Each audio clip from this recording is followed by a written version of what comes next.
어서오세요, 어서오세요. 망치 부인입니다.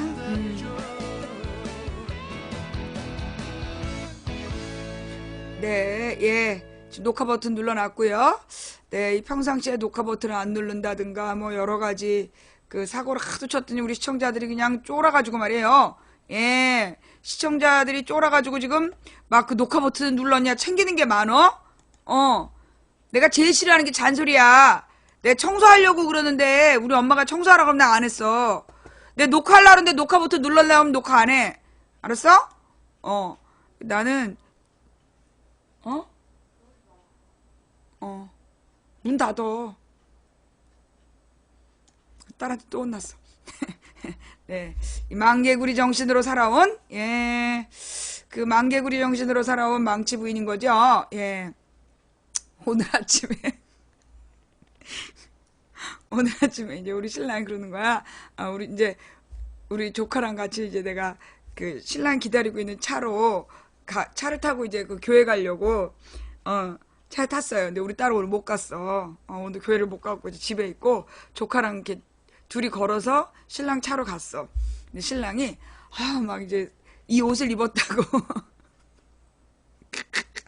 여신이 걸어오는 것 같아. 그러고 얘기를 한 거야. 그러니까 우리 여자 조카가 어머 귀 버렸어. 도대체 어떻게 하면 이렇게 되죠? 막 이러면서 너무 충격 먹어갖고 자기가 지금 가슴이 벌렁거린다고. 우리 조카애가 맨날 하는 말이 자기는 도저히 이해할 수가 없다는 거야. 이모부가 왜 이모랑 결혼했는지 도저히 이해할 수가 없대. 우리 이제 여자 조카애가.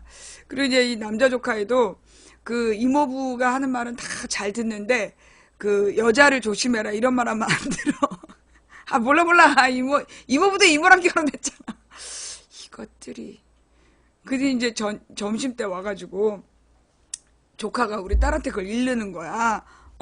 그래서, 막, 세상에 그렇게 얘기하는 거야. 그러니까 또 우리 신랑이 거기서 자기가 볼 때는 너무 예뻤다고, 막 늘씬하고 키가 크고, 뭐, 막 그러니까 우리 딸이 그러는 거야. 참, 아빠가 불쌍하다고. 그러다 결론은 뭐냐면, 아빠가 왜 저럴까를 둘이 막 얘기를 하다가, 결론은 스톡홀름 증후군이다.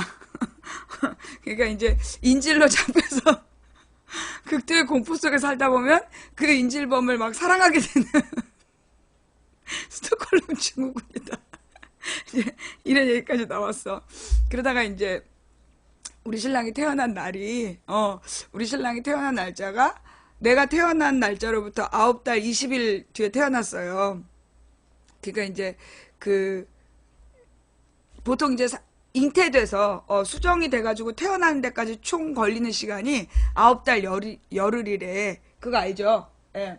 그래갖고 이제 9달 열흘 만에 이제 아기가 태어나는데 잠깐만요.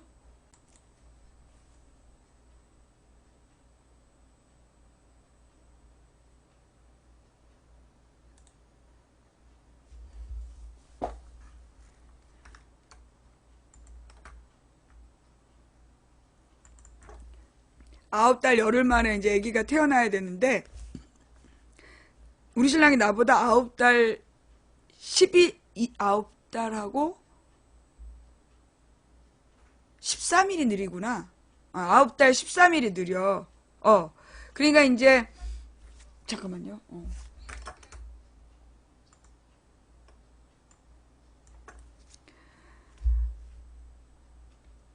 이제 우리 가문에는 이런 얘기가 전해져 오는 거야. 전설이. 이제 망치를 하나님이 만드셨어. 그리고 딱 일단 세상에 내보내 주셔놓고 아차 싶었던 거다. 그래서 3일 만에 급하게 섭외를 해가지고 우리 시어머니 시아버지를 마법을 걸어가지고 이제 그 급주했다. 급주한 신랑을 만들어갖고 보낸 거다. 그게 이제 우리 가문의 전설이야. 근데 우리 딸하고 조카가 그러는 거야. 급조한 거 치고 너무 완벽해. 그지? 이러면서 이제 우리 여자 조카애는 이모부 밥이 그렇게 좋다는 거야. 이모부가 한 건 다 맛있다. 밥도 맛있고 물도 맛있고 이모부가 밥 해주는 건 다 좋다 막 이러는 거야. 근데 이모부 밥을 자주 먹고 싶어갖고 아예 우리 집으로 와야 되겠다. 그래갖고 이제 우리가 그래 김재은을 하자. 그래서 네가 이사를 오면 네가 들어오겠다 그러면 우리가 저기 50평으로 이사를 가겠다. 이제 막 이러면서 꼬시던 중이야. 근데 이제 우리 신랑도 우리 여자 조카애를 이제 우리 동생하고 남자 조카가 이제 외국으로 돈을 벌러 가겠다는 거야. 그래갖고 이제 그 여자 조카를 버리고 간다니까 그게 못마땅 해가지고 여자 조카애를 아예 입양을 해야 되겠다고 막 그러는 거야. 근데 어느 날은 진짜 그 우리 저기 여자 조카애더러 이제 여자 조카의 치열이 너무 나빠가지고 항상 입병이 나. 그런 얘기를 이렇게 쭉 듣고 그 다음에 이제 잘 웃지를 못하겠다. 자기 치열이 비기 싫어서 그런 얘기를 이제 딱 들었어. 그랬더니 우리 신랑이 그러는 거야. 그래 이모가 네 교정할 돈 교정을 시켜줄 거야. 늘 그런 식이야. 생색은 자기가 나고 돈은 내가 내는 거야. 그래서 이모가 네 교정을 시켜줄 거라고. 그래서 그 다음에 5개월 할부로 그었어. 그게 이제 그 여자 조카애가 자기가 자신감 있게 웃을 수 없다는 말, 이 병이 계속 난다는 말에 마음이 아파가지고, 그래! 그럼 우리가 교정을 해줄게. 그래서 걱정하지 마. 그래서 딱 그러는 거야. 지난번에 여자 조카애 그 유럽 갈 때도, 그래! 우리가 후원할게. 자, 입금해. 그러더니, 이번에도 그러는 거야. 그래, 이제, 그래서 결국은, 제가 이제 5개월 할부를 끊었죠. 네. 그러니까 이제 그 뭐라 그러나 그게 사실은 여러분들이 볼 때는 그거 아무렇지도 않아 보이지만 왜 그 경상도 사람들 중에 그런 사람들이 있어. 그 저기 마누라가 부인이 자기 친정으로 뭐 해다 주는 거 싫어하는 사람들. 예. 그러니까 이제 그 무슨 부인이 뭐 이렇게 친정 부모님한테 돈을 드린다든가 친정 식구들을 챙기는 거 싫어해가지고 그 못하게 하는 사람들 많아요. 근데 이제 우리 신랑은 그런 게 없다는 게 정말 고맙지. 사실은 많은 사람들이 그럴걸요? 예. 솔직히 둘이 같이 맞벌이해서 벌면서도 그 자기네 시댁에다가 가져가는 거는 당연한 건데 처가에다 하는 거는 막 되게 아까워하고 그런 사람들이 있어. 많은 사람들이 그래요. 그죠? 근데 우리 신랑은 그런 게 전혀 없어. 그런 게 전혀 없고 왜냐면 우리 시댁은 워낙 뭐 다들 잘 사시기 때문에 그 돈을 보태줄 필요도 없는 데다가 그리고 이제 어머님이랑 그러니까 우리 신랑이 나한테 되게 고마워하는 게 이제 어떤 분이 그러더라고. 망치 부인이 너무나 호강을 하고 산다고. 그래서 막 부부싸움을 했다고 그러는 거야. 여러분, 제가 늘 말씀드리다시피, 제가 17년 동안 우리 신랑을 먹여 살렸어요. 네. 내가 이 결혼하기 전에 그 한 7년 동안을 우리 신랑 용돈 대주고, 거의 생활을 책임져 줬고, 결혼한 다음에도 그 10년을 내가 돈 벌었어. 그래서 대출 받아가지고 우리 신랑 결혼할 때 아무것도 안 갖고 왔고 집이고 뭐 이런 거 없었다니까. 내가 살던 신혼방, 그러니까 내가 살던 방에 신혼방을 꾸미고 그냥 거기 살다가 우리 엄마가 우리 신랑 돈 못 벌어 온다고 구박하는 거 보고서 내가 열받아가지고 데리고 나가가지고 대출 받아서 월세방을 구해서 그렇게 해서 첫 살림을 시작했어요. 네. 그래갖고 이제 내가 17년을 먹여 살린 거야. 그런데다가 중요한 거는 결혼해갖고 1년 만에, 1년이 안 돼갖고 아버님 돌아가셨어. 그래갖고 이제 시아버지가 돌아가시고 우리 어머님이 굉장히 우울해 하시는데, 그 다른 형제지간에서는 그 아직 마음의 준비가 안 돼 있었던 거야. 그래가지고 이제 내가, 일단은 제일 어머님이랑 친하게 지낼 수 있는 사람이 나다. 이래가지고 내가 우리 어머님을 모신 거야. 그래서 어머님이랑 시동생이랑 내가 또 이제 맨 처음에 1,600만 원 대출을 받아가지고 월세 10만 원에 월세방을 살다가 그 대출을 다 갚았어. 대출을 다 갚고 한 600만 원인가 모아놓은 상태에서 다시 내가 2천만 원을 딱 대출을 받아가지고 그리고 이제 4천만 원짜리 전세로 간 다음에 그때는 지금부터 한 20년 전쯤 되니까 20년 전이라서 이 4천만 원이면 방 3개짜리 그 다가구 주택을 빌릴 수가 있었어. 그래갖고 이제 시동생하고 우리 시어머니를 모신 거예요. 이제 6개월 동안 나는 참 잘 살았다고 생각하는데 우리 시어머니가 자기는 가시겠다고. 내가 막 우리 시어머니랑 싸웠잖아. 왜 날 버리고 가느냐? 어? 다른 형님들이 나처럼 잘해줄 것 같냐? 그래서 못 가게. 근데 이제 우리 시어머니가 내가 술만 먹으면 시어머니한테 가서 막 시어머니 방에 들어서 뽀뽀를 하고 거기서 막 대자로 누워 자고 막 이랬더니 우리 시어머니가 이제 자기는 큰 집에 가서 살고 싶다고 그래서 이제 집 사서 가버리셨어요. 예, 이제 우리 시어머니가 그래갖고 뭐라나 연말에 이제 연말 연시에 저기 남자들이 술을 너무 많이 먹어가지고 간 상한다 뭐 이런 방송이 나오잖아. 그럼 이제 아들들한테 쭉 전화를 하는 거야. 그래서 큰아들, 둘째 아들, 셋째 아들까지 전화하고 막내 아들한테 전화했고 그 술 마시지 말라는 얘기를 쭉 하셔. 근데 그 다음에 딱 다시 우리 집으로 전화를 건 다음에 바꿔라. 우리 신랑한테 얘기 안 해. 원래 술을 안 마시기 때문에 바꿔라. 그럼 나야. 날 딱 바꾼 다음에 요즘도 컴퓨터에다 소리 지르나? 방송하냐는 소리죠. 네. 이 술 많이 먹지 말래. 많이 먹으면 큰일 난대. 예, 우리 시어머니 이제 경상도 분이기 때문에 네 이제 술 끊었어요. 진짜 안 먹나? 막 이러면서 예. 그래서 술을 많이 먹으면 안 된다고. 내가 하도 우리 어머님이 나랑 살 때 술 먹고 뽀뽀하는 거에 너무나 질리셔가지고 그리고 이제 또 우리 어머님 중간에 막 편찮으시면 우리 집으로 오셔서 같이 주무시자고. 우리가 이제 방이 2개밖에 없으니까 이제 방 하나는 창고처럼 쓰고 하나는 딸이 쓰고 우리 안방에서 셋이 같이 자자고 해서 잤는데 우리 어머님 밤새 못 주무신 거야. 근데 다른 집은 며느리들이 그렇게 셋이 같이 자는 걸 싫어한대. 근데 나는 별로 싫지 않아서 그냥 같이 잤어. 근데 우리 어머님이 다음날 눈이 빨간 거야. 그래서 어머님 왜 그러세요? 그랬더니 나는 잠을 못 잤다. 그래서 왜요 어머니? 니는 잠이 오나? 그래서 왜요? 그랬더니 아가 코를 너무 골아가지고 우리 신랑이 코를 너무 골아갖고 잠을 한숨도 못 잤다는 거야. 그래서 저는 못 들었는데요.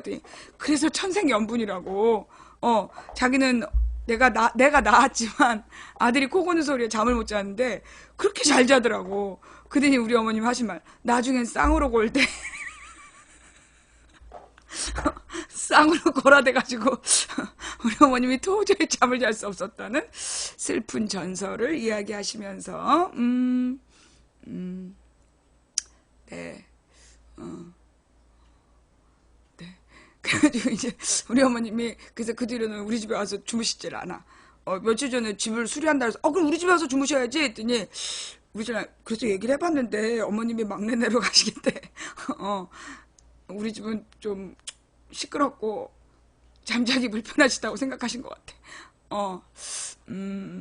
그래서 저는 참 우리 어머님을 모시고 살고 싶은데 내가 늘 그래. 어머님 언제든지 저희 집으로 들어오세요. 그러면 그래 내가 더 이상 견딜 수 없겠다 싶으면 그때 가마. 그러면서 우리 어머님이 아직은 혼자 살 수 있다고 펄떡 뛰세요. 예. 보통은 어머님들이 자식이랑 살고 싶어 하신다는데 우리 어머니는 이제 사교성이 워낙 좋아가지고 그 혼자 사시면서 그 이제 다가구 주택 촌에 사시는데 거기 친구들이 많은 거야. 친구들 다 사귀었어. 열몇 분이 몰려가지고 놀러 다니는 거야. 그러니까 이제 그 우리 집으로 들어오기보다 거기서 살고 싶다고. 예, 그러시더라고요. 그래서 굉장히 잘 지내시고 처음에 이제 어머니가 이제 시골에서 아버지랑 농사 짓다가 갑자기 아버지가 폐암으로 돌아가셨거든요. 1년이 안 돼서 돌아가셨어. 거의 뭐 막 이미 손 쓸 수 없는 지경이 됐을 때 알게 돼가지고. 그러니까 어머님이 아버지 돌아가신 걸 막 받아들이지 못해서 되게 마음고생하시고 우울증 있었는데 우리 집에 모시고 와서 내가 술만 먹으면 가서 그 방에 가서 안 나오고 막 뽀뽀하고 막 이러면서 어머님이 우울증을 많이 극복하신 것 같아요. 이렇게 사는 경우도 있구나. 네. 그래서 이제 우리 어머니께서는, 근데 내가 이제 우리 집에 오셔서 살라 그러면 이제 거부하시는 이유가 2가지야. 하나가, 내가 너무 시끄럽다는 거. 내가 너무 시끄러운 거고, 2번째는 아들이 밥을 하는데, 본인이 일을 늘리는 것 같아서 싫다고, 숟가락 하나 더 얹으면 아들이 얼마나 힘들겠냐고. 그러면서 안 오신다는 거야. 그래서 내가 그랬지. 어머니, 제가 그럼 요리를 하겠습니다. 그랬더니 우리 어머니, 그러더니 껄껄 웃으시면서 됐다. 그러시는 거야. 어떻게 하면 어머님으로부터 신뢰를 받을 수 있을까? 그게 20년째 풀리지 않는 숙제라고나 할 수 있죠. 네, 네. 하여튼, 그래서, 근데 이제 중요한 건, 이 우리 신랑이 그 20년이 넘도록, 20년이 넘도록 결혼 생활을 해서 살면서, 그러니까 사실 우리가 만난 게 한 27년이 넘어요. 예. 그러니까 만난 지 29년이죠. 만난 지 한 29년인데, 항상 변함없이, 물론 1년 동안 날 너무 미워했고, 자기가 1년 동안 나를 너무 미워했고, 28년 동안 정말 변함없이 나를 사랑해주면서, 근데 이제 이 사랑한다는 말에 톤이 있어. 음, 뭐지? 마누라, 사랑해. 이거는 이제 잠잘 때 주무르면서 주문을 외우는 거야. 마누라, 사랑해. 그러면서 이제 오래 살아야 돼. 주무르는 거. 요거는 이제 잠자라고 주문을 외울 때 말투. 그 다음에, 마누라, 사랑해. 끝에다 힘을 딱 줘. 그거는 또 그러면 혼나. 예. 마누라, 사랑해. 이렇게 딱 끝을 올리는 건, 그건 또 그러면 혼나. 이런 뜻이야. 그래서 그 사랑의 뒤끝이 올라가면 탁 차려야 돼. 가만히 조심해야 돼.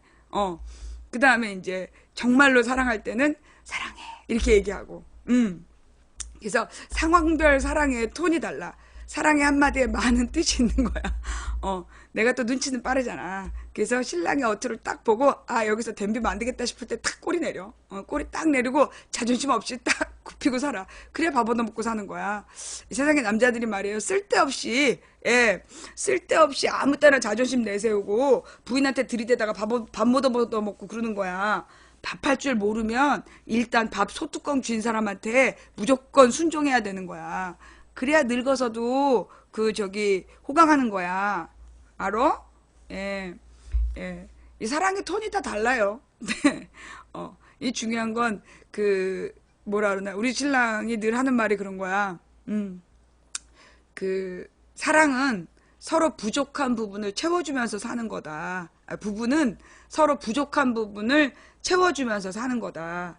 제가 늘 말씀드리다시피 이 결혼을 하는데 어떤 경우에 보면 진짜 부모가 완벽해. 엄마도 아빠도 각자 자기 일에서 되게 전문성이 있고 너무 인격적으로도 훌륭한데 그 자녀들이 이상한 경우가 있어. 그죠? 예. 그 자녀들이 되게 이상한 경우가 있어요. 그게 뭐냐 하면 이게 두 사람이 서로 너무나 완벽하기 때문에 서로 그 부부의 상대방의 필요성을 인정하지 않는 거야. 상대방의 필요성을 인정하지 않고 한마디로 하나가 되지 못하는 거죠. 그러면 그 사이에서 태어난 아이가 그 가정 속에서 느껴야 되는 어떤 공동체 의식을 느끼지 못하는 거야. 그러니까는 이 아이는 보통 이게 애들이요. 참 이상한 건데 부모가 싸우면 자기 탓인 줄 안 되는 거야. 아기들이 부모가 이렇게 별로 사랑하지 않으면 그게 자기 탓인 줄 안대. 그래서 자기의 존재감을 굉장히 비하하게 되고 그래서 막 그 자존감이 없이 자꾸만 위축되는 그런 삶을 산다는 거예요. 그래서 애 앞에서 부모가 뭐라 그러나 사이가 나쁜 거 그게 제일 안 좋은 거야.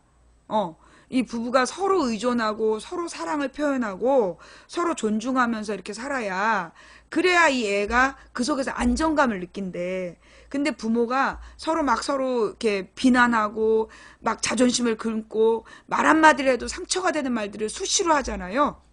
아니면 서로 냉담. 마치 없는 존재처럼. 그런 식으로 살다 보면 애들이 교감을 못 하는 거야.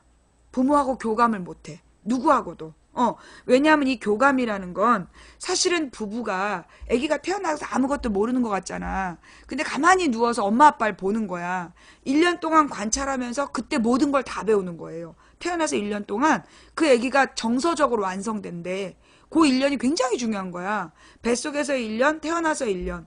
그래서 그 24개월 동안에 이 아기의 뇌가 완성이 된대요. 정서와 지성이 완성이 되는데 아기가 태어나서 보는 게 뭐냐면 부부의 교감 능력을 배우는 거야.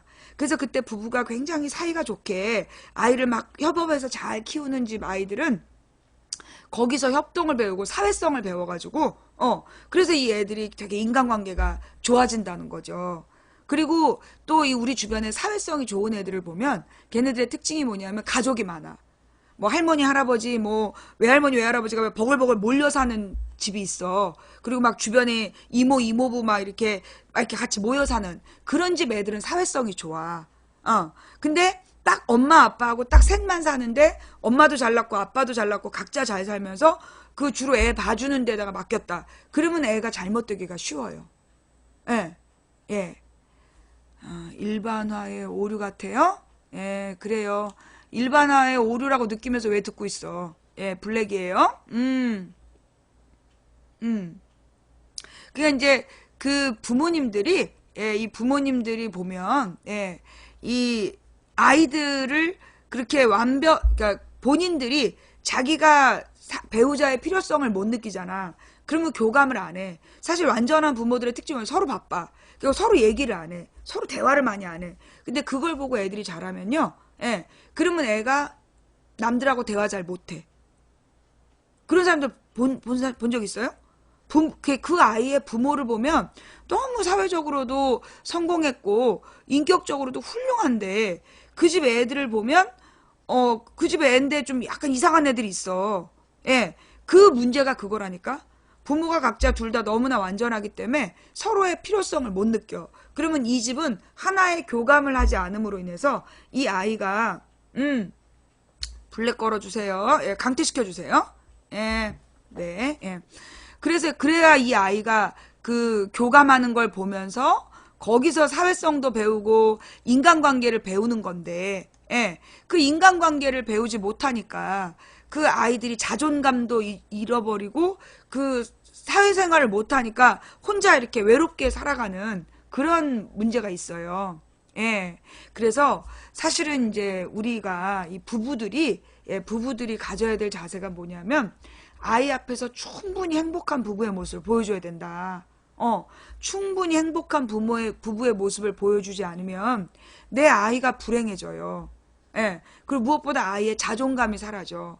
특히 애가 제일 행복한 순간이 뭐냐면 엄마 아빠가 같이 자기를 바라봐 줄 때야. 엄마 아빠가 같이 자기를 바라봐 줄 때 제일 기분이 좋고 근데 이제 이게 애가 하나인 경우는 우리 딸은 이제 자존감이 굉장히 높다고 나온대요. 예, 자존감이 완전히 그래프 뚫고 올라갈 만큼 나온다는 거야. 근데 이 자존감이 높으면서도 자책감은 또 없는 뭐 그런 특성이래. 우리는 그 애를 둘이서 너무나 들여다보면서 맨날 박수 쳐주고 이제 그랬기 때문이야. 그런데 이제 문제는 뭐냐면 이제 사실은 아이들이 자라면서 그 형제간이 왜 필요하냐면 이 큰아이들이 그 둘째가 생기면서 엄마를 뺏기는 거잖아. 부모를 뺏기는 경험을 하면서 양보를 배운다는 거죠. 양보를 배우고 너무 질투의 대상이지만 그 아기가 이렇게 자라나면서 그 아기에게 어떤 형제를 느끼고 그 애를 배려하면서 배려를 배운다는 거야.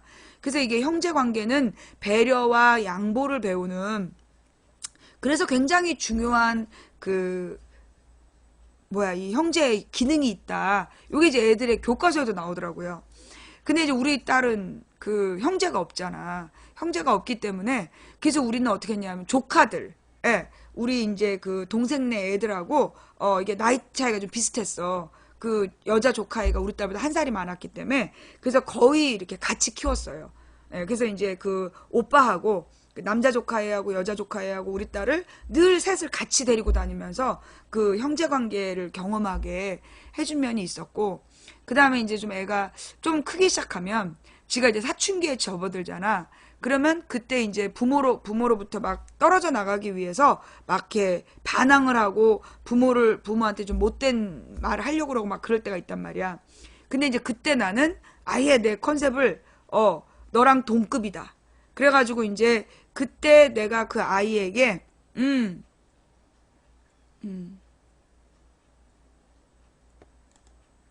블랙입니다. 특정 후보 언급해서 예. 그래서 내가 무슨 얘기하다 말았지? 아니 지금 인생 상담인데 지금 인생 상담인데 왜 이렇게 지랄들이야? 이런 게 다 요원들이죠? 이놈 새끼들아 지금이라도 좀 사람이 좀 돼봐. 스피커 없지 너네. 너네 팀장이 스피커 안 사줬지. 그래서 지금 이 지랄이지. 아이 썩을 놈들. 너네 부모님이 옛날에 별로 사이가 안 좋았어? 예, 그래요. 동급. 이게 뭐냐면 이게 나는 너의 동급이다. 그래서 딸의 친구가 되기로 한 거죠. 예, 딸의 친구가 되기로 해서 그 딸이 사춘기를 겪어 갈 때, 그때 이제 막 부모가 강압적인 자세로 이렇게 찍어 누르기보다 눌러봤죠. 근데 도리어 그럴 때 이 자존감이 강한 아이들은 딴 데로 가. 확 엇나가 버려요. 그렇기 때문에 이럴 때는, 그때는 이제 그 애에게 책임감을 주는 게 사실은 부모의 부족한 부분을 의논해 주는 거죠. 예. 난 이러이러한 부분이 고민이다. 엄마는 이러이러한 부분이 고민이고 걱정이다. 이렇게 얘기를 하잖아요. 그러면 이 아이가 확 성숙해요. 부모들이 사춘기 아이를 막 강압적으로 막 바로잡으려고 하고 이것이 옳다 그러면서 막 아이를 강제하는 것보다 차라리 그 어른들의 고민을 같이 나눠주고 사춘기가 된 아이들을 성숙하게 대우해줘 버리잖아요. 그리고 같이 어른들의 대화를 같이 해줘 버리면, 그러면 이 애들이 도리어 빨리 그 사춘기를 극복할 수 있어요. 예, 빨리 이렇게 그 사춘기를 극복하면서 그 성숙해지는 것 같아. 그래서 이제 우리 딸 같은 경우는 일찍이 성숙했던 것 같아요. 예, 일찍이 철이 들었던 것 같고, 무엇보다 이제 얘가 5학년 때부터 중학교 1학년 때까지가 사춘기였던 것 같아. 근데 그 사춘기 끝에 내가 감옥에 간 거야. 이제 최악이죠. 그 사춘기 끝에 엄마가 감옥을 딱 가면서 얘가 이제 엄마가 없는, 그러니까 얘가 자기는 지 어렸을 때 엄마가 직장 다닌 걸 기억을 못 해. 왜냐면 어려서 자기는 어린이집을 다녔거든. 그리고 어린이집을 다니고 딱 초등학교 1학년만 내가 직장 생활했었어. 그리고 이제 초등학교 2학년 때 내가 집으로 와버렸기 때문에 집에서 애들을 가르치고 그러다 보니까 얘는 초등학교 1학년만 엄마가 없었던 거야. 근데 그때도 초등학교 1학년 때 엄마가 없다는 걸 별로 신경을 안 쓴 거야. 그때가 이제 그 공부방이라는 거에 애를 맡겼기 때문에 얘가 이제 1학년 때 그 공부방에 왔다 갔다 하면서, 그래서 얘는 이제 엄마가 일하느라고 집에 없었다라는 기억이 없더라고요. 그리고 이제 초등학교 2학년 때부터 엄마가 계속 집에 있었던 거지. 그리고 자기가 집에 오면 뭐 어린이집을 다니거나 공부방 때문에 밖에 있다가 집에 오면 항상 엄마 아빠가 있었거든. 그런데 엄마가 갑자기 감옥을 딱 가서 부재가 된 거야. 그게 이제 자기가 딱히 불편한 건 없지만 생활을 다 아빠가 해주기 때문에 불편한 건 없었지만 본질로 들어간 거지. 엄마 냄새. 엄마의 냄새를 맡을 수 없다라는 것이 굉장히 불행한 상황이다라는 것을 신속하게 깨달은 거야. 그러니까 보통은 이제 그렇게 엄마가 잡혀가면 애들은 그 엄마가 밥을 안 해주기 때문에 힘들단 말이야. 근데 이제 그때 우리 딸은 아빠가 밥은 다 해주기 때문에 그렇게 뭐 밥을 못 해주거나 생활이 안 된 건 아니야. 근데 이제 본질적으로 엄마의 냄새, 이게 부족하다는 걸 딱 느낀 거죠. 그래서 이제 부작용으로 돌아온 다음에 지금까지 엄마 냄새를 하루에 10번은 맡아야 된다는. 중학교 2학년 때부터 고등학교 3학년 때까지 지금까지 하루에 10번은 엄마 냄새를 맡아야 된다는. 네, 그래요. 그런 부작용이 있지만 어쨌거나 이 아이들이 엄마 냄새를 맡으면서 그 심리적으로 안정이 된다는 거예요. 그 다 큰 아이들일지라도, 다 큰 아들이 뭐 징그럽다 뭐 이런 얘기 하시는데, 다 큰 아들에게도 스킨십이 필요해요. 예.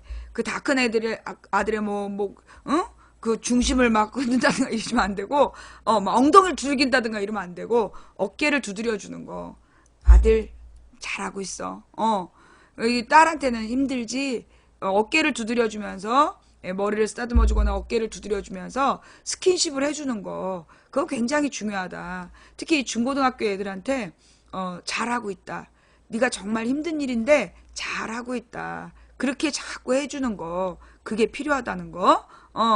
그렇게 해주지 않으면 이 아이들이요, 사실은 그 모든 건 자신감이거든요. 모든 건 자신감인데 우리나라의 이 잘못된 교육이 아이들로 하여금 그 무한 경쟁 속에서 애들이 사실은 지금 고등학교 중학교 애들 보면요, 공부 못하는 게 아니에요. 시험 문제를 딱 봐봐. 진짜 부모들이 애들 성적만 갖고 얘기하면 안 돼. 시험 문제를 봐야 된다니까. 예, 내가 우리 딸 중학교 1학년 때 시험 문제를 딱 보고 나서 내가 공부에 대해서는 잔소리하면 안 되겠다. 중학교 1학년 시험 문제가 너무 어려운 거야. 이 부모들이 그 애들의 점수만 가지고 성적이 낮다 이런 얘기하면 안 돼요. 진짜 아이의 시험지를 한번 봐야 돼. 그 문제가 얼마나 어렵냐면 이게 왜 그러냐? 애들이 전부 학원에서 배워오기 때문에 그 변별력을 주려면 학원에서 안 가르치는 내용으로 어렵게 꼬고 꼬아서 낸다는 거야. 그러다 보니까 지금의 아이들이 성적이 뭐 중급 아이들이 공부를 못하는 게 아니야. 지금 고등학교 중급 정도 된 애들이요. 우리 때 거의 우리 때 상류층 애들이야. 우리 때 상급반 애들이랑 지금 중급반 애들이랑 성적이 그러니까 지적인 수준이 지금 얘네들 더 높을 것도 같아. 내용이 너무 어려워서. 그런데 얘네들이 아무리 노력해도 그 중간에서 올라가지를 못하는 거야. 근데 이 중정도에 있는 애들이 사실은 아무리 노력해도 나아지지 않는다라는 그 상황이 주는 불안감, 그 다음에 분노. 그래서 얘네들이 뭐라냐면 학교에서는 다 모범생이라는 거야. 학교에서는 다 모범생인데 얘네들이 그 분노를 친구들한테 푸는 거야. 그래서 이제 우리가 이제 조사를 좀 해보면 소위 이제 친구들을 괴롭히는 학교 폭력 실태를 조사해 보면요. 가해자 애들이 우리가 볼 때 막 일진, 소위 막 제일 심하게 노는 드러내놓고 폭력배 애들을 괴롭힐 것 같잖아. 아니라는 거야. 실제로 학교별 일진 애들은 지네들끼리 싸워. 학교별 순위 매기고 그 다음에 구별 순위 매기고 그래서 광역 순위를 매기면서 일진들은 바깥에서 놀지 안에서 안 싸운다는 거야. 그러면 누가 문제냐? 결국 안에서 아이들 중에 제일 많은 숫자가 중상 애들이야. 중에서 상인데 상급이 아닌. 그러니까는 아무리 노력해도 최고로 뚫고 올라가지 못하는 것이 주는 그 절망감이 다른 친구들을 괴롭히는 거야. 그래갖고 그 반에 약간 좀 정신적으로 불안정하거나 아니면 뭔가 정신지치적으로 부족한 아이들을 괴롭히는 거야. 또는 막 한부모 가정인 아이거나 아니면 그걸 뭐라 그러지?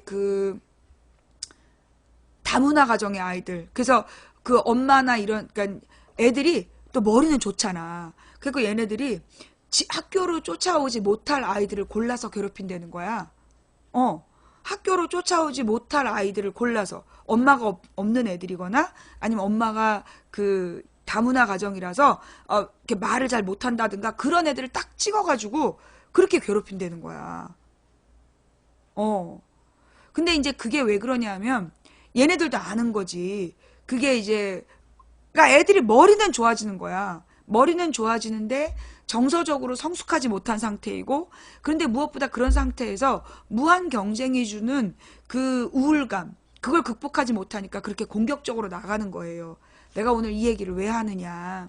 내가 이제 오늘 우리 딸이랑 얘기를 하다가 그 얘기를 했어. 내가 이제 요즘에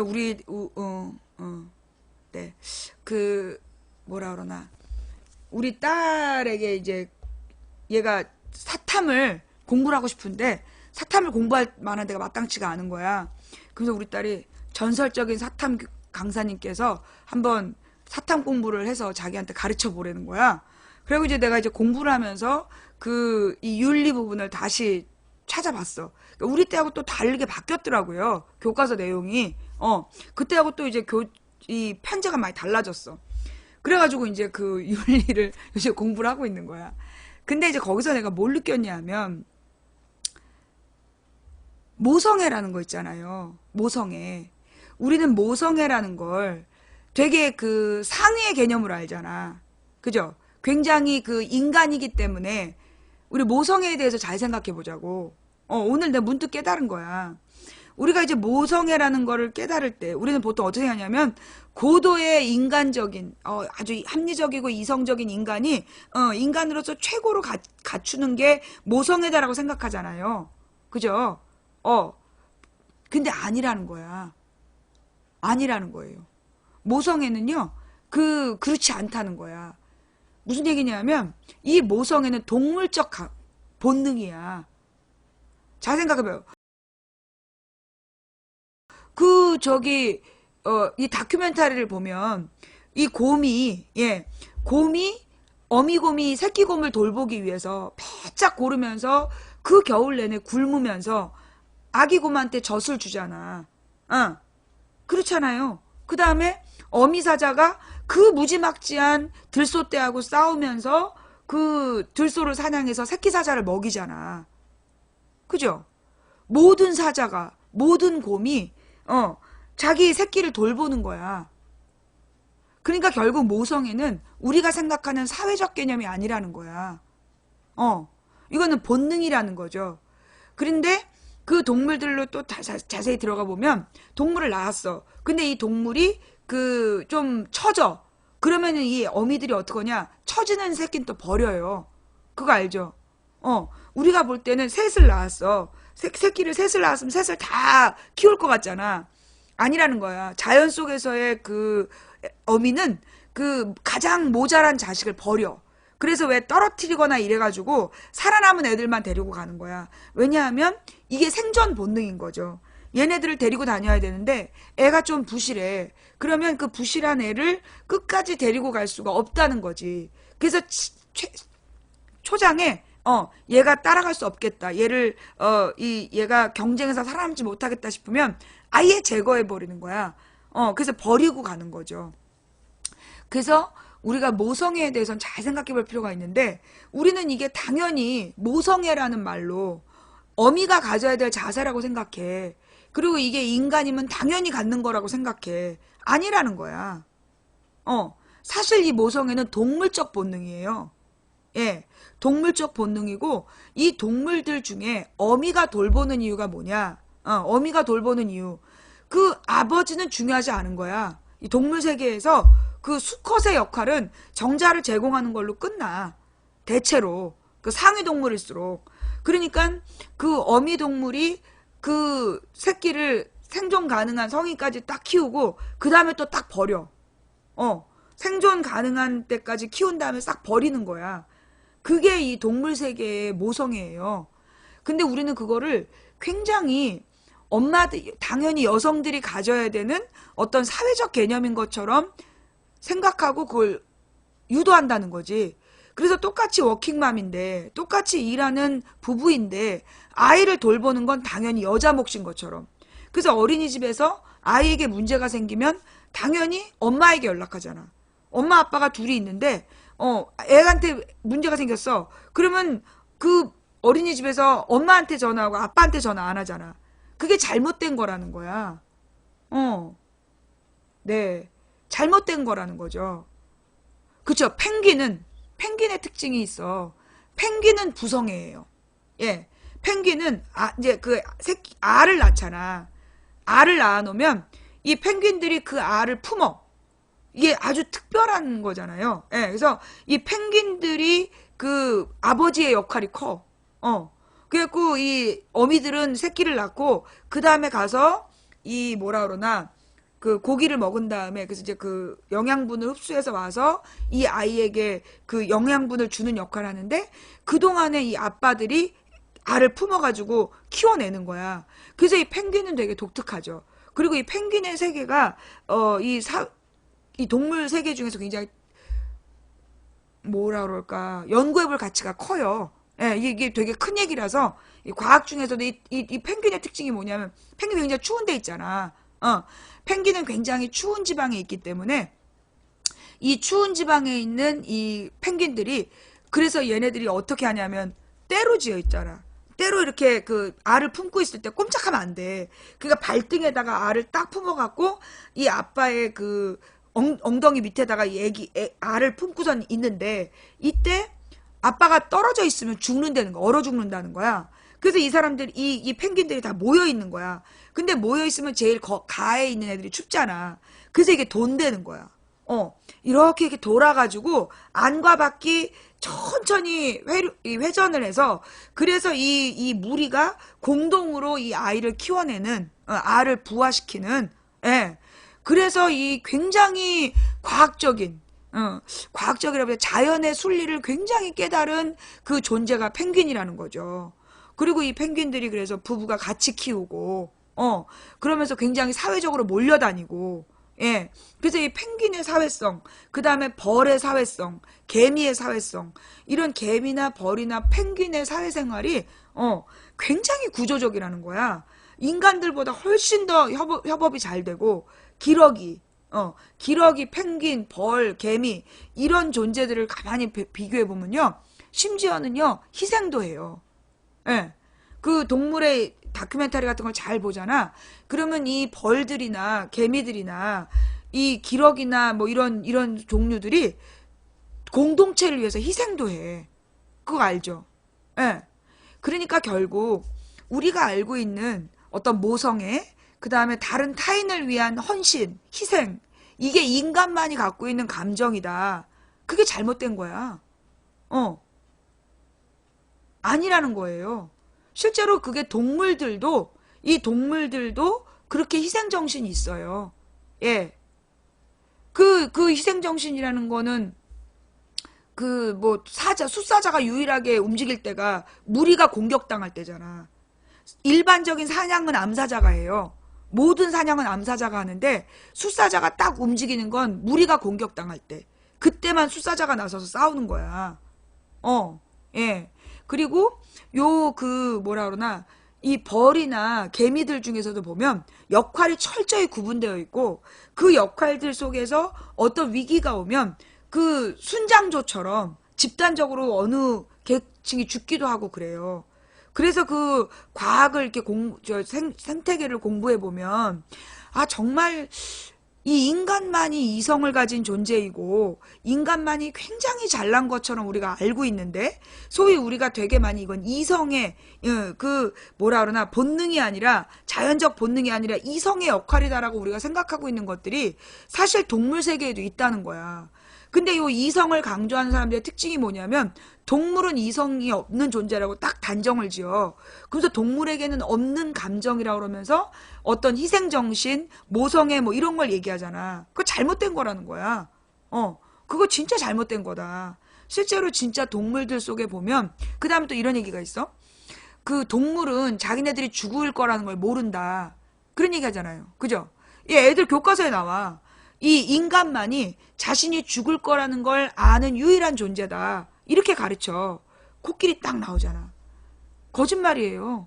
코끼리 무덤이라는 게 있어. 이 코끼리들은 자기가 죽을 때가 되면 자기의 조상들이 죽었던 곳에 가서 죽는다는 거야. 예. 그래서 이 동물들은 자기의 죽음을 인지하지 못한다. 그래서 죽음에 대한 공포가 없다. 이렇게 이제 그 서양의 철학자들이 주장을 한단 말이야. 근데 사실 동물들도 알아요. 예. 이 동물들이 자기가 죽을 거라는 걸 알아. 그래서 왜 한 집에서 오래 산, 가족처럼 오래 산 강아지들 있잖아요. 그런 강아지들이 죽기 전에 딱 곡식을 끊어. 그거 알아요? 이제 한 집에서 보통 강아지가 한 12년 정도 되면 완전히 할머니, 할아버지 개야. 근데 15년이다. 그럼 초고령이거든. 근데 한 15년 정도 된 강아지들이 한 집에서 살다가 죽을 때가 되잖아. 그러면 곡기를 싹 끊어. 예, 자기가 안 먹고 그 죽음을 대비해요. 예. 그래서 우리가 동물들은 죽음을 인지하지 못한다. 오로지 인간만이 이성을 가지고 죽음을 인지하고 죽음을 두려워하고 그런 존재다. 그리고 뭐 타인을 위해 희생할 수 있는 고귀한 의식은 인간에게만 있다. 그거 다 잘못된 의식이라는 거야. 그러니까 서양 철학이요. 가만 보면 진짜 뿌리 없는 게 티가 나. 서양 철학이라는 게 서양 철학은 기본적으로 발달한 게 중세 이후야. 중세 이전에는 서양의 철학이라는 특히 이제 서로마죠. 서로마 쪽에는 서양 철학이라는 게 없었어. 옛날에 이제 고대 로마에서 로마 지중해 지역을 중심으로 해서 이탈리아하고 그리스가 철학이 발달했다고 하는데 사실 로마는 철학이 발달한 나라는 아니야. 철학이 발달했던 나라는 그리스였어요. 옛날부터 십몇 세기 전부터 이 그리스는 철학이 발달했는데 그 이유가 뭐냐면 터키 때문이야. 그 터키를 통해서 아라비아 지방, 이 아라비아 지방에서 들어오니까 중동 지역에서 발달한 동양 철학의 영향을 받아서 그리스가 과학과 철학이 발달했던 거죠. 그리고 그 그리스가 망하면서 로마가 이 중개 무역으로 지중해 무역을 장악하고 이 그리스를 점령하는 거야. 그리스를 점령한 다음에 그 그리스에서 철학을 배워서 자기네 거랑 막 섞어가지고 이제 퍼뜨린 건데, 사실 로마는 이 행정적으로는 행정학이 발달한 나라야. 이 로마 제국은 거대한 나라를 가장 그 효과적으로 다스렸던, 그리고 무엇보다 지배하는, 아주 강하게 다스렸던 게 로마죠. 로마 제국. 근데 실제로 철학적인 부분은 그리스하고 비교가 안 돼요. 음. 그러다가 이제 나중에 중세, 그러니까 그리고 이 이탈리아와 서로마는 그 1000년 동안, 서로마가 멸망한 뒤에 1500년 경까지 여기는 이제 그 교황이 지배하는 땅이었는데, 그 당시에 서로마 사람들의 문명이 너무 천박했어. 그 셰익스피어의 소설에 보면 포크와 나이프가 없대잖아. 거기는 서양은 중세까지 1300년대까지 1500년대까지 손으로 먹었다니까. 손으로 먹었고 이 포크 나이프를 쓴 게 얼마 안 되는 거야. 그러니까 이제 그 손으로 먹었던 거야, 진짜.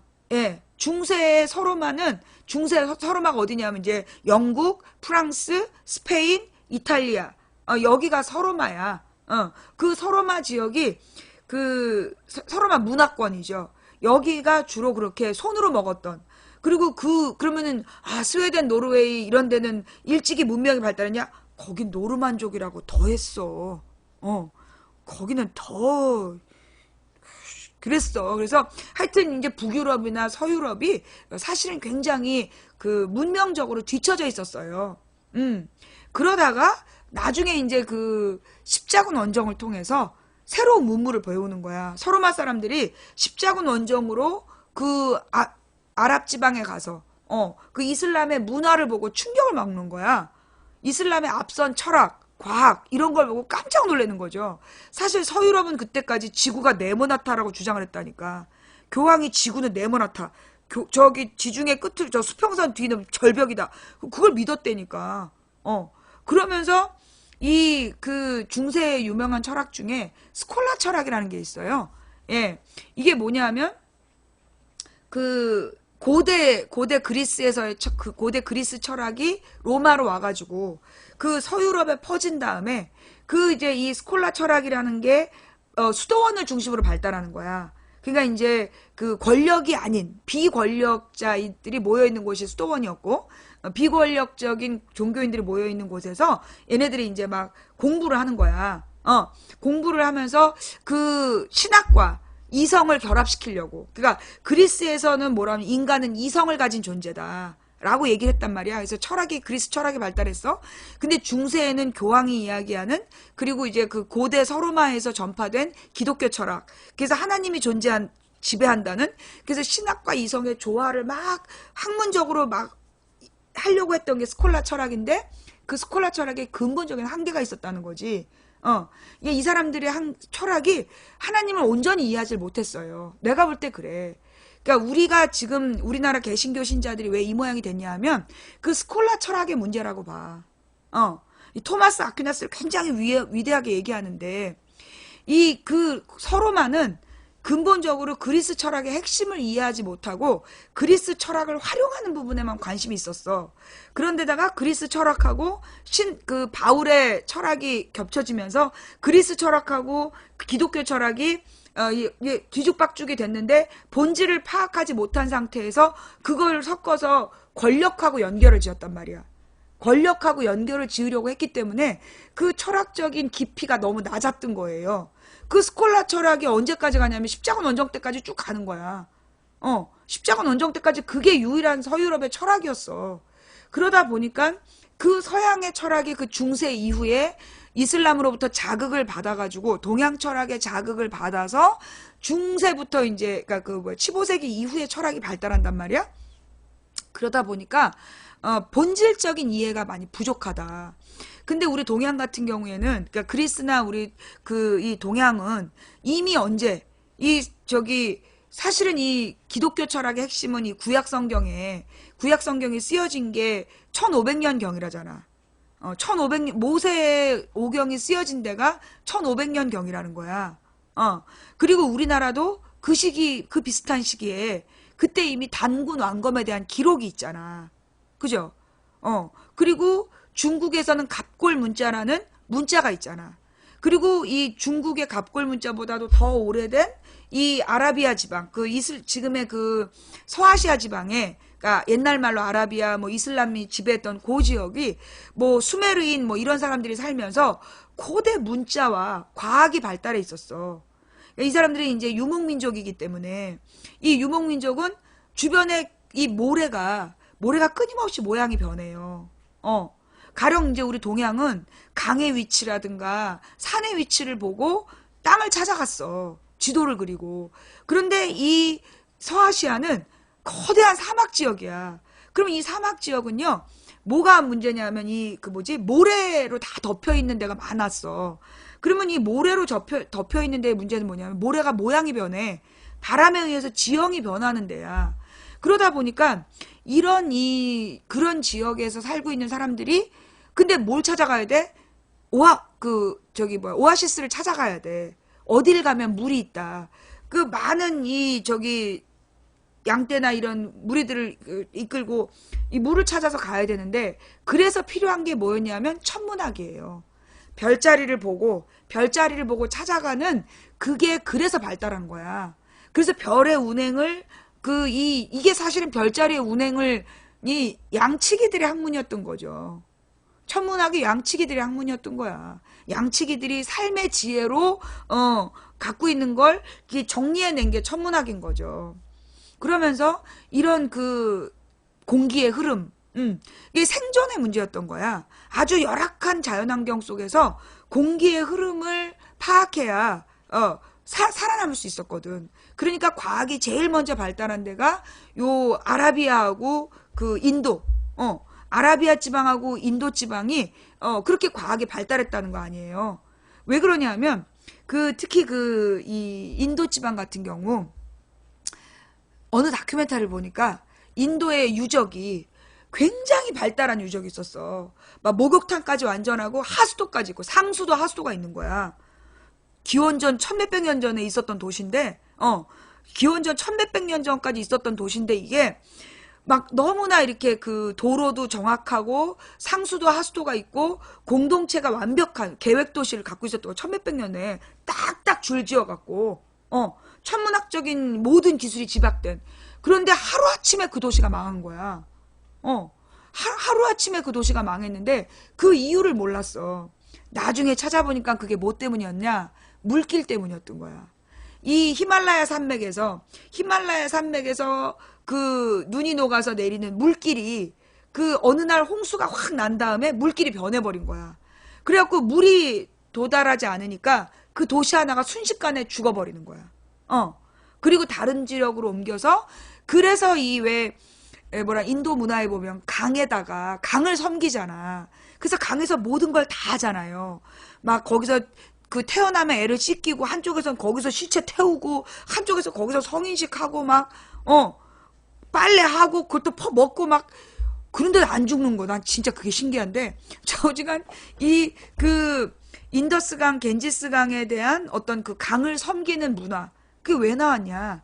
하루아침에. 그러니까 소위 아라비아 숫자 라고 얘기하는 수학이 가장 발달했던 게 인도였다는 거 아니야. 그래서 그렇게 정확하게 도시를 만들고 천문학이 발달하고 수학이 발달했던 그 문명이 하루아침에 물길 때문에 망해버린 거야. 그러니까는 요 인도나 아라비아 지방 같은 경우에는 그렇게 갑자기 일어나는 홍수 이런 걸 계산해야 되니까 원력을 계속 계산해서 달의 흐름에 따라서 물의 움직임을 관찰하는, 그래서 자연과학이 발달했던 거거든요. 그래서 자연과학이 발달한 사람들이 바라보는 인간상과 자연과학이 무지한 서양 사람들이 바라봤던 인간상이 이해가 틀렸다는 거야. 이해가 달랐다. 내가 지금 했던 얘기가 무슨 얘기인지 알겠어요? 그러니까 여기 인도나 아라비아 지방은 아주 척박한 자연환경 속에서 먹고 살기 위해서 홍수라든가 이런 걸 정확하게 계산하기 위해서 달력이 일찍이 발달했고, 그리고 그 달력을 계산하면서 수학이 발달하고, 그리고 이 수학은 결국 자연과학과 연관되어 있었고, 그러다 보니까 이 자연을 정확하게 이해한 상태에서 인간을 바라보는 건 그렇게 동물보다 대단히 뛰어나다고 보지 않았다는 거죠. 예. 동물보다 그렇게 뛰어나게 바라보지 않았다는 거야. 근데 서양 사람들은 그 자연과학적인 바탕이 없이 신학과 이성만 막 연구하다가 그러니까 중세 철학이 발달해갖고 서양 철학이 발달하다 보니까 이 사람들은 엉뚱한 얘기를 하는 거지. 모성애라든가 이성이 인간이 가지고 있는 유일한 무기가 이성이고 그래서 이성적인 존재로서 남을 위해 헌신을 하고 동물들도 헌신해요. 예. 동물들 중에 특히 그 사냥을 맡거나 아니면 보호를 맡은 애들은 다치면서 무리를 보호하는 거야. 그 역할 구분이 분명해. 그래서 내가 하고 싶은 얘기는 뭐냐. 그러면 어떤 역할이 있을까? 어떤 차이가 있을까? 동물과 인간이. 그래서 보면 동물들은 본능적으로 이 동물들은 주어진 대로 역할을 하는 것 같아. 자기 능력에 따라서 보호의 역할을 하는 자, 그 다음에 이제 뭐 사냥의 역할을 하는 것 이렇게 다 이렇게 정해져 있는 것 같아요. 근데 다른 게 인간에게는 뭐가 있냐? 인간에게만 이중성이 있는 것 같아. 동물에게도 이중성이 있다고 요즘엔 좀 느껴지긴 하는데 이 인간에게만 그 이중성이 있는 것 같아. 동물이 말을 못한다고요? 천만의 말씀이에요. 동물들이 얼마나 다양한 말을 쓰는지 알아요? 동물들이 말을 못한다고 생각하잖아. 이게 실제로 새를 가지고 실험을 했는데 철저히 알에서 부화된 새를 그 그러니까 그 자란 성체하고 분리해갖고 새끼 새들만 키워놓잖아. 그럼 얘네들은 언어 의사소통이 안 돼. 근데 그 알이 태어나서 성체 새와 같이 자란 애들은 같은 소리를 낸다는 거야. 그래서 새들도 언어가 있어요. 예, 고양이, 뭐, 강아지, 뭐, 원숭이 다 소리가 있어. 사람의 언어가 다 다른 것처럼 그 동물들에게도요, 다 언어가 있어요. 벌들의 움직임을 관찰한 다큐멘터리 봤어요? 벌들이 그 어디인가 꿀을 찾잖아. 그럼 무리로 와갖고 몸으로 보고를 해. 여기서 어느 방향으로 몇백 미터를 가면 몇 킬로를 가면 꿀이 있다를 몸으로 표현을 해. 어느 방향, 그 다음에 어느 만큼의 거리, 이거를 막 몸을 날려가지고 그걸 표시를 한다니까. 그래서 그 뭐 인간만 말을 한다. 인간만 언어를 가지고 있고 인간만 이성을 가지고 있고 그리고 인간만 모성애와 헌신을 한다. 그거 다 잘못된 얘기라니까. 예. 이 동물들의 계산 능력이요. 굉장히 정확해요. 예. 그래서 그거 알죠. 배가 침몰할 것 같으면 쥐들이 배에서 다 바다로 뛰어내려서 죽어버린다고. 이 배가 다음 가서 떨어질 것 같다 싶으면 그 모든 쥐들이 마지막 정박지에서 다 내린대잖아. 그리고 이 동물들이 지진이라든가 어떤 위험한 땅의 기운이 느껴지면 다 이동하잖아요. 예.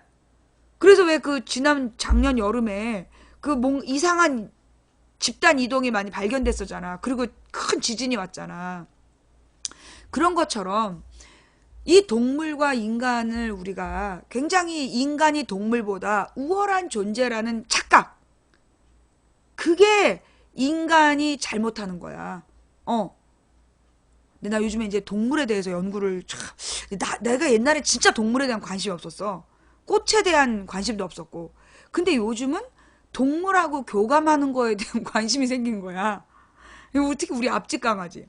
앞집 강아지가 정말 웃기게도 내가 아줌마야 그러면 그 말투에 따라서 반응을 하는데 내가 그 목소리 톤을 낮추잖아. 계속 짖어. 근데 원래 하던 대로 해야만 얘가 조용해지는 거야. 그게 이제 우리 언니네가 강아지를 키우기 시작한 다음에 강아지하고 교감을 하는 법을 알게 된 거야. 강아지가 얼마나 겁도 많고 생각이 많은지를 알게 된 거야. 그리고 나서 이 앞집 강아지하고 우리는 이제 가장 웃기는 건 이 앞집 강아지가 엄마랑 똑같은 아들이 있어. 근데 이 엄마는 아줌마야 그러면 안 짖는데 아들은 계속 짖었어. 근데 어느 날 우리가 엘리베이터에서 얼굴을 텄다? 내가 아줌마야. 그러니까 내가 아줌마야 그럼 너도 이제 짖으면 안 돼? 그 다음에 안 짖어. 항상 둘이 같이 짖다가 아줌마야 그럼 엄마께는 안 짖는데 아들개가 계속 짖었어. 근데 아파트에서 딱 자기 엄마 아빠 품에서 나하고 얼굴을 딱 튼 다음에는 내가 아줌마야 그러면 안 짖더라고. 어. 애기들이 진짜 똑똑해. 강아지들이 참 똑똑해. 물론 바보개도 있는데 그 바보개의 문제는 뭔지 알아? 주인이 바보라 그래. 강아지들이요. 그 주인을 닮는 거예요. 주인이 똘똘하면 강아지들이 되게 똘똘해요. 예. 근데 이 강아지들이 좀 멍청한 강아지들의 특징이 주인이 멍청해. 주인이 되게 좀 지저분하고 무책임하고 무계획적으로 사는 집 강아지들이 바보개가 많아. 그죠? 예. 주인이 바보면 걔가 주인 닮어. 걔가 애랑 똑같아요. 부모가 똘똘하면 애가 똘똘한 것처럼 걔들도 부모를, 그러니까 그 키워주는 그 사람을 닮아. 어, 그런 거야. 그래서 어느 앵무새가 7단계를 열어가지고 그 땅콩 먹는 거 봐봐. 그러니까 이 동물이 머리가 나쁘다. 새대가리, 붕어대가리 그런 말 하지 마. 어, 저기 뭐야. 붕어들이 항상 똑같이 움직일 것 같잖아. 전혀 달라. 주인이 있을 때 움직이는 거랑 주인이 없을 때 움직이는 거랑 달라요. 그거 한번 저기 영상으로 찍어봐. 부모가 없을 때는, 주인이 없을 때는 잘 안 움직여. 근데 그 사람들이 왔다 갔다 하잖아. 그러면 막 왔다 갔다 해, 지들도. 붕어도 그래. 물고기도. 응. 네. 이 시간에 누구지?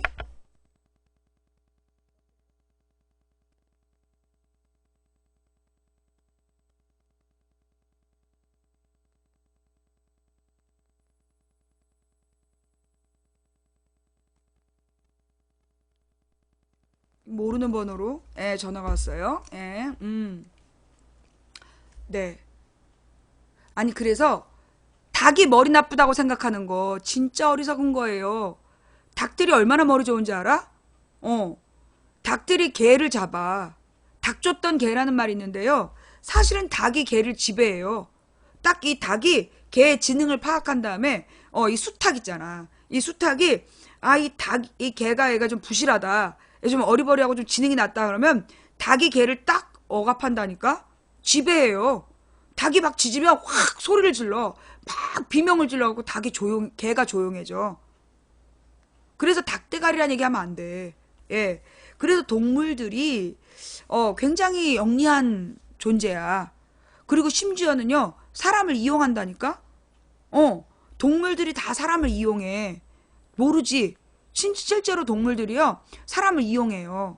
내가 진짜 저기 캠핑장에서 본 그 강아지 때문에 충격을 먹었는데, 여러 사람한테 실제로 들어봤어. 뭐냐? 이게, 이 사람이 동정심이 있다는 걸 알아. 그래갖고 이 오래된 늙은 개들은요, 다리를 저는 흉내를 내. 그럼 사람들이 얘는 다리를 절기 때문에 불쌍하다 해서 소세지 하나 더 주는 거야. 그러니까 그 연기를 한다니까. 다리 저는 연기를 해. 특히 개들이 다리 저는 연기를 해요. 내가 처음 알았어. 나중에 근데 개 키우는 사람들이 그러더라고. 개들이 자기가 잘못해놓고 다리를 전대. 어. 개들이 이제 보면 딱 자기 혼날 짓을 해놓고 다리를 전대. 그러면 주인이 얘가 뭐 다쳤구나 싶었고 안 야단친다는 걸 이용한다는 거야. 어. 몰랐지. 자, 그러면 이 긴 얘기를 망치분이 왜 했느냐. 그래서 인간의 철학이라는 게 얼마나 그 한계가 있느냐. 어? 인간의 윤리, 인간의 철학 이런 게 얼마나 한계가 있느냐라는 것과 그러면 동물과 인간의 차이가 결국은 뭐냐. 인간은 동물들보다 사악하다는 거야. 동물들은 그거 알죠? 밀림에 가보면 배부른 사자는 사냥하지 않는다. 배부른 사자는 사냥하지 않는다는 거야. 취미로 다른 약한 동물을 죽이지 않는다는 거지. 그런데 인간은 사악함이 있는 거야. 인간만이 취미로 사람을 죽이고, 예, 인간만이 재미삼아 남을 괴롭히고, 그런다는 거야. 근데 그게 원숭이한테 그런 기질이 있대요. 굉장히 발달된 그 침팬지인가? 걔네들은, 실제로 뭐라 그러나, 새끼 원숭이를 재미로 죽인대. 새끼 원숭이를 재미로 죽여서 잡아먹는다는 거야. 너 깜짝 놀랐어. 우리가 원숭이 그러면 굉장히 막 귀여운 줄 알잖아. 아니라는 거예요. 진짜 야생의 원숭이는 뭐라 그러나, 어느 시기가 되면 새끼들을 잡아먹는데. 그래가지고 그 어미를 막 혼란시키거나 어미를 강제로 분리시킨 다음에 새끼를 막 도망가게 해서 그걸 사냥해갖고 먹는다는 거야. 어. 고릴라도 그러겠죠. 잘 모르겠어. 그러니까 원숭이 중에 침팬지들, 무리를 지어서 거대한 숫자로 움직이는 애들 중에 그런 게 발견된 적이 있어. 자, 그래서 이게 고등동물이 갖고 있는, 예, 고등동물이 가지고 있는 그게 이런 사악함인 것 같다. 이 얘기 뭐 처음 듣는 사람도 있구나. 찾아봐. 거기 다큐멘터리도 있어. 좌우지간. 그래서 하고 싶은 얘기가 뭐냐면, 우리가 이제 가만 보면 가령 뭐 우병우라든가 최순실이라든가 박근혜, 이명박 이런 인간들을 보면 어떻게 같은 인간으로 태어나서 저지랄을 하고 살까 싶잖아. 그죠? 어떻게 저것들은 태어나서 왜 저지랄을 할까? 지금 저 성주에다가 사드를 갖다 밀어붙이는 저 김관진과 윤병세 이것들이 누구냐? 얘네들이 결국은 누구? 윤병세가 누구예요? 옛날에 그 김대중 대통령 때 그 독도에 대해서 공동 수역으로 하는 거 대통령이 도장 찍지 말라는 데 가서 찍은 놈이잖아. 그게 윤병세잖아. 맞죠? 그게 지금도 뭐 하고 있냐면 미국에서 사드 협상하고 있어. 예. 지금도 그 윤병세가 독도 팔아먹은 윤병세가 성주 팔아먹고 있다니까 지금? 김관진이랑 윤병세가 김관진의 과거도 조사해봐야 돼. 우리가 알고 있는 건 김관진이 이명박 때 국방부 장관이 됐고 그 국방부 장관일 때 그 노크 기순이 있었는데 얘는 멀쩡히 박근혜 때 더 승진했다는 거야. 그러면 그 얘기는 뭐냐면 소위 군부, 과거의 군부가 튼튼히 밀어주고 있다는 얘기야. 그러면 과거의 군부는 어떻게 지금까지 권력을 유지해왔냐. 얘네들은 우리가 누차 얘기했지만 방위산업 비리를 통해서 거기서 콩고물로 활동비를 챙기고 그걸로 끈끈한 그들의 네트워크를 유지했을 것이다.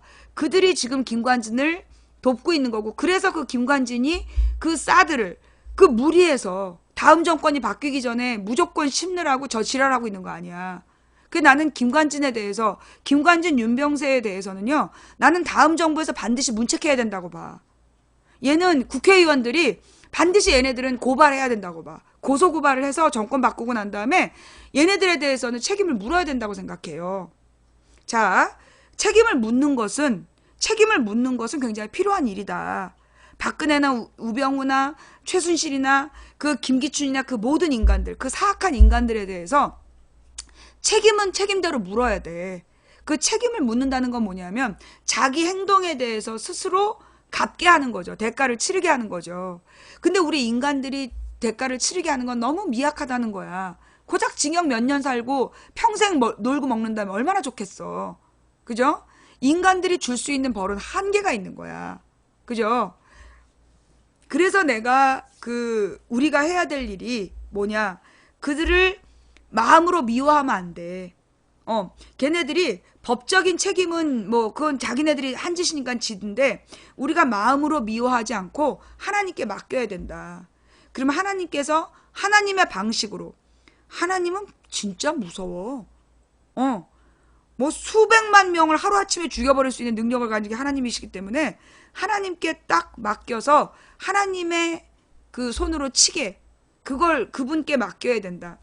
자, 인간이란 존재만이 그 사악함을 선택할 수 있다는 거예요. 예. 내가 깨달은 건 그거야. 인간이란 존재만이 동물과 달리 사악함을 선택할 수 있다. 그래서 이 인간들의 잔악함이 어디까지 가느냐. 내가 어저께는 그 암살을 다시 봤어. 그 암살을 보면 우리가 참 많은 명대사들이 나오잖아요. 근데 그 안호균의 대사에 그런 얘기가 나와. 간도 참변 때 조선인들을 일본인이 솥에다 삶아 죽였대. 그 얘기 알아요? 옛날에 처음 볼 땐 그냥 막 전개에 빨라갖고 막 넘어갔는데 안호균의 대사에 그런 얘기가 나와. 우리 엄마가 총 맞아 죽은 건 곱게 죽은 거라고. 맞아 죽고 불태워 죽이고 솥에다 삶아 죽이고. 일본 놈들이 그 일본 제국주의자들이 자기네 그 간도 참변으로 분노한 일본 사람들의 분노를 풀기 위해서 조선 사람들을 그렇게 삶아 죽였다는 거야. 얼마나 잔악하냐고. 그 다음에 옛날에 저기 당나라의 황제가 죽고 나면 만약에 황제가 죽었는데 여왕이 살아있다. 왕비가. 그러면 이게 어떻게 하냐. 황제가 가장 사랑했던 후궁을 어떻게 죽이냐면 모든 구멍을 바느질을 해서 다 막은 다음에 죽을 때까지 똥뚝 안에 넣어줬다는 거야. 똥 속에 가둬서 모든 구멍을 막은 상태로 똥뚝에 가둬놓고 그래놓고 음식은 제공했대. 강제로 먹게 했다는 거야. 빨리 못 죽게. 그리고 뭐 어떤 여자는 저기 쇠를 기름칠을 잔뜩 해갖고 뜨겁게 달군 다음에 거기로 건너가라고. 그 밑에는 펄펄 끓는 불기름에다가 밑에는 불기름을 이제 태워놓고 쇠를 돌리면서 돌아가는 쇠에 기름을 칠해놓고 그 왕의 사랑을 받았던 후궁들을 지나가게 했다는 거야. 그리고 끓는 기름에 튀겨주겠다는 거야.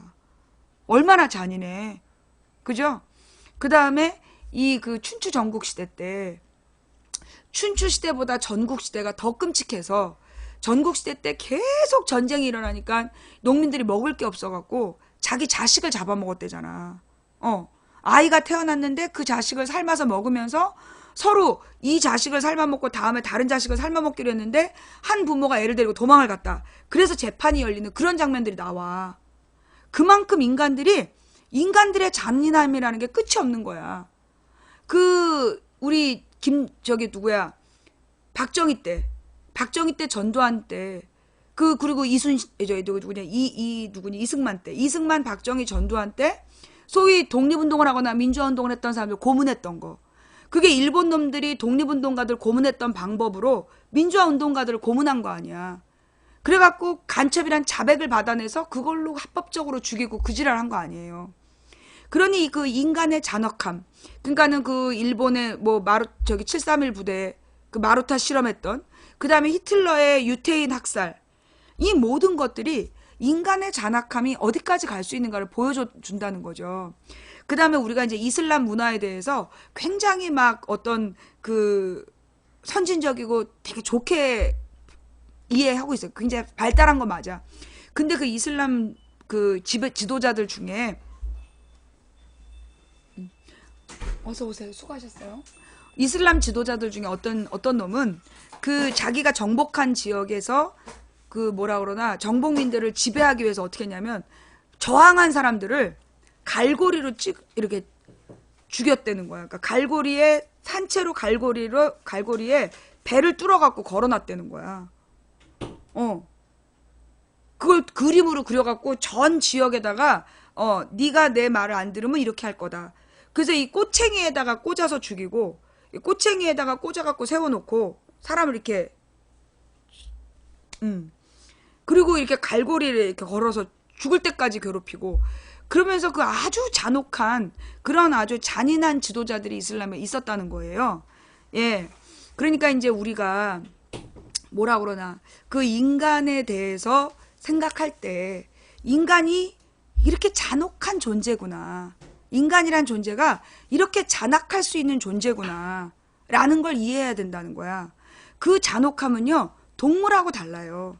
동물들은 그렇게 자기의 재미를 위해서 혹은 그렇게 하진 않는다는 거예요. 물론 사자들이 서로 이제 지배 권력을 차지하기 위해서 완전히 피 튀기는 전쟁을 한 다음에 제일 먼저 하는 게 뭐냐면 전 숫사자의 새끼들을 모두 물어 죽이잖아. 모두 목줄을 끊어가지고 물어 죽인다는 거야. 그래야 자기 씨만 살아남는다는 거죠. 그게 이제 숫사자의 동물 사회인데 그래도 그렇게 잔혹하게 고문을 하진 않잖아. 동물들은 고문을 하진 않아. 생존 본능으로 그렇게 하는 거지. 이게 어떤 자기의 카타르시스라든가 이런 걸 위해서 그렇게 하진 않는다는 거죠. 근데 인간은 이렇게 잔악함을 선택할 수 있는 존재라는 거야.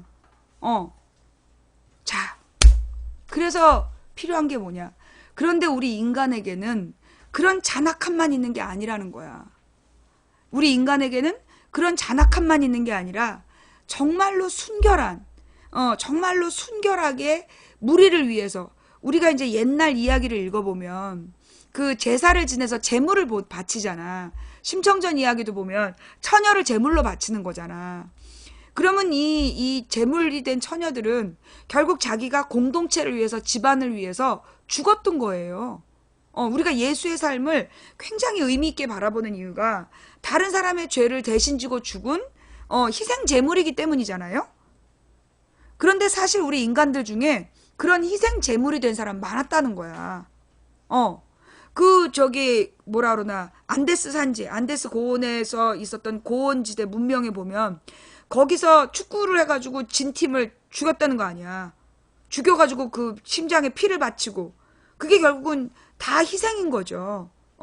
인간을 제물로 바치면서 그렇게 희생되는 사람들도 있는데, 결국은 그 제물이, 인간을 제물로 바치는 게 인간의 잔악함과 그 다음에 인간의 정말로 순수한 희생정신이 만난 그 극단적인 지점이 아니었을까. 근데 이제 그 1500년 전에 쓰여진 모세의 성경에 보면 뭐가 나오느냐. 그러니까 이 성경의 시작은 아브라함이에요. 성경의 시작은 아브라함인데, 아브라함이 자기 아들을 데리고 제물로 바치러 가. 이제 하나님이 아브라함을 불러서 그와 관계를 맺고 약속을 하고 아이를 낳을 거라고 약속을 줘서 수십 년을 기다려서 얻은 아이인데, 그 애를 제물로 바치라 그러니까 그 아브라함이 그 애를 바치러 가. 3일을 걸어가가지고 그 애를 탁 잡으려고 그런 상태에서 하나님께서 아브라함아, 아브라함아, 내가 네 믿음을 봤다. 네 아이를 죽이지 마라. 그리고 양을 대신 죽이란 장면이 나와요. 그게 뭐냐 하면, 그 이전에는 그 모든 앞선 문명들이 인간을 제물로 바쳤어. 그러니까 그 이스라엘이 이제 막 성장하던 그 1500년 동안에도 다른 문명은, 다른 지역은 사람을 계속 제물로 바친 거야. 안데스 산지에서 1500년대까지 사람을 제물로 바쳤고, 심청전에 보면 처녀를 바쳤고, 용왕한테 처녀를 바친다고 그런 제물들이 있었던 거야. 그런 것처럼, 그 다음에 식인 문화가 이 남태평양의 섬들에는 오랫동안 있었던 거 아니에요. 그러니까 결국은 이 이스라엘이 선택받은 민족이라는 게 뭘까? 나는 그게 그거라고 봐. 인간을 더 이상, 다른 인간을 위해 인간을 제물로 쓰지 마라. 나는 그 성경에서 가장 의미 있는 부분 중에 내가 보는 두 장면은, 나는 아담이 뱀하고 어쩌고저쩌고 해가지고 이제 뭐 따먹고 뭐 이런 장면보다 나는 정말 의미 있는 부분이 그 부분이라고 생각해. 아브라함이 이삭을 죽이러 갔던 그 장면이 뭐가 차이가 나느냐. 다른 모든 문명이 인간을 제물로 바쳤어요. 그리고 사람을 죽였어. 사람을 죽여서 자기의 복을 추구했단 말이야. 제물이 그거야. 자기의 복을 위해 다른 사람의 목숨을 끊었던 게 제물이거든. 인간을 제물로 썼던 것들이 인간들이야. 이스라엘 옆에 있던 많은 이 아랍 지방이 다 그렇게 했단 말이야. 그런데 그 이삭을 바치러 간 아브라함은 그 시절에 불을 섬기는 조로아스터교의 문화대로 불에다가 아들을 죽이러 간 거야. 그런데 그때 하나님께서 사람을 죽이지 마라 라고 선택하신 거야. 이거 굉장히 중요한 얘기예요. 뭐냐? 하나님께서는 어떠한 이유로도 사람을 죽이지 말라고 얘기하신 거야. 그래서 나는 그 아브라함이 이삭을 죽이려고 할 때 하나님이 딱 개입하시는 장면, 거기서 인간을 얼마나 하나님께서 사랑하시는가, 그걸 우리가 깨달아야 되고, 그리고 많은 인간들이 다른 인간들의 죄 때문에 죽었어요. 근데 이 예수님이 부활하셨다는 거, 이 예수님이 죽은 자들 가운데서 살아나셨다라는 거. 그럼 죽었다 살아나는 게 가능합니까? 여러분, 그 많은 인터넷상에서 죽었다가 살아난 사람들의 이야기를 듣고 있죠. 찾아볼 수 있잖아요. 이 사람이 의학적으로는 죽었었다. 근데 살아난 사람들. 그게 성경의 나사로만 그렇게 된 게 아니라 실제로 생명이 멎었다가 살아난 사람들이 있다는 거 아니야. 그죠? 예. 그런 것처럼, 그러니까 물리적으로 예수님은 살아나셨다. 그걸 많은 기독교인들이 그걸 안 믿어. 내가 볼 때는 지금 한국의 개신교 신자들 중에 그 온갖 폐악을 다 부리는 그 개신교라는 이름, 예수의 이름을 팔면서 온갖 폐악을 부리는, 그러면서 막 그 종북 좌빨들을 죽여야 된다는 사람들은 내가 볼 때 부활 예수를 안 믿어. 예수의 부활을 믿는 사람은 그런 짓 안 한다고 생각해. 왜냐? 예수의 부활을 믿는다는 건 뭐냐? 부활하신 예수님의 역할을 믿는다는 거야. 부활하신 예수님의 역할이 뭐냐? 인간을 심판하러 오신다는 거야. 너희들이 살면서 지은 죄, 너희들이 하나님의 뜻을 저버리고 인간이 인간을 죽이려고 했던 그 미워한다는 게 죽이는 거거든. 인간이 인간을 미워하고 인간이 인간을 척결해야 되고 죽여야 된다라고 외쳤던 것에 대한 심판자로서의 예수님이 살아계시다. 그게 부활신앙이야.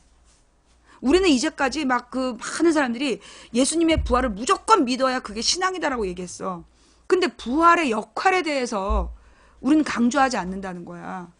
예수님의 역할은요, 부활하신 예수님의 역할이 뭐냐 하면 인간의 악함에 대한 심판자야. 살아있는 자와 죽은 자를 심판하러 오신다는 거야. 예수님이 오셔서 우리를 심판하실 거라고 생각하면 감히 하나님께서, 예수님께서 인간을 죽이지 마라, 인간을 사랑해라라고 한 그 계명을 이렇게 무참하게 짓밟을 수가 없는 거야. 안 그래요?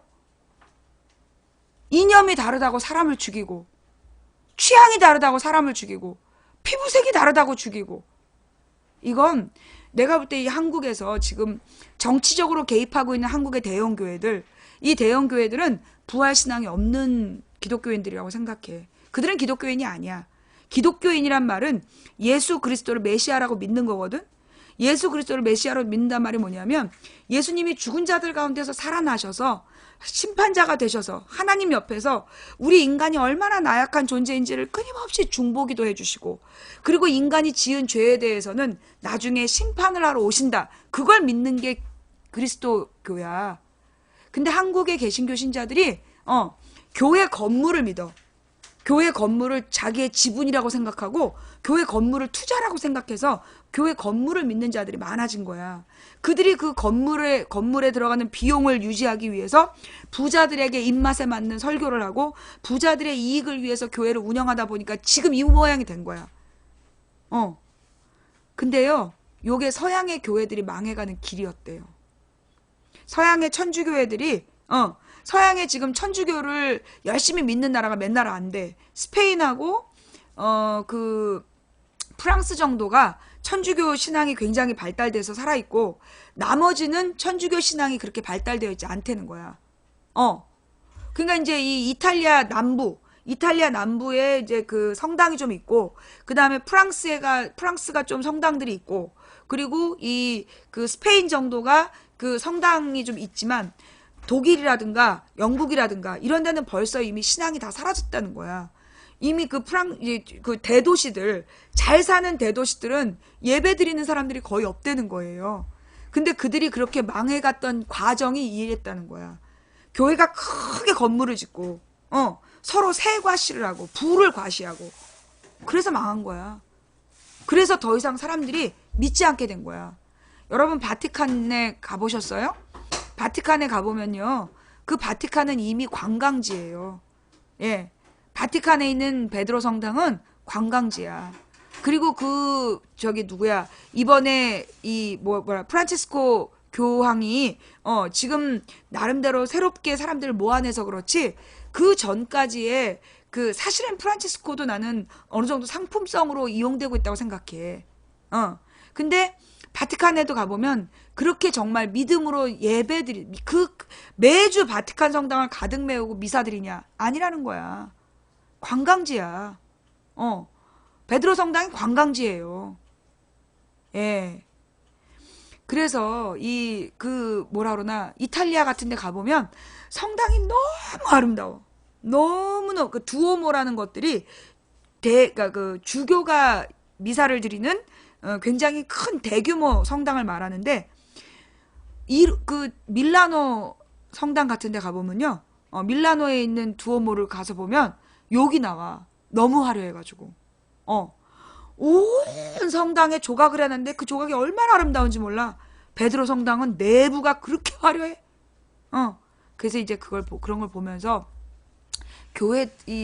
한국의 교회들이 서양에서 천주교들 망해갈 때 하던 짓을 그대로 하고 있구나. 우리 삼국시대 때 불교가 망해가던 짓을 그대로 하고 있구나. 예. 그래서 우리 인간들이 말이에요. 그럼 가져야 될 자세가 뭐냐, 결론은. 오늘 하고 싶은 이제 결론은 뭐냐. 우리 인간의 마음속에는 이중성이 있다는 거야. 너무나 너무나 잔혹해질 수 있는, 그래서 전쟁 때 인간들이 벌이는 모습은 지난 6.25 전쟁 때 그 인간들이 얼마나 참혹했어. 그 저기 제주도에서 4.3 항쟁 때 그 서북 청년단이 제주도 도민들한테 한 짓을 봐봐. 그 사람이 아니야. 간도 참변 때 일본 놈들이 그 조선 사람에게 했던 그 똑같은 짓을 제주 도민들한테 한다니까? 그런데 봐봐요. 그러면 그 서북 청년단들이 뿌린 씨와 그럼 제주도에는 그런 사람들이 많아서 지금까지 그렇게 잔악한가요? 그래요? 아니죠. 그죠?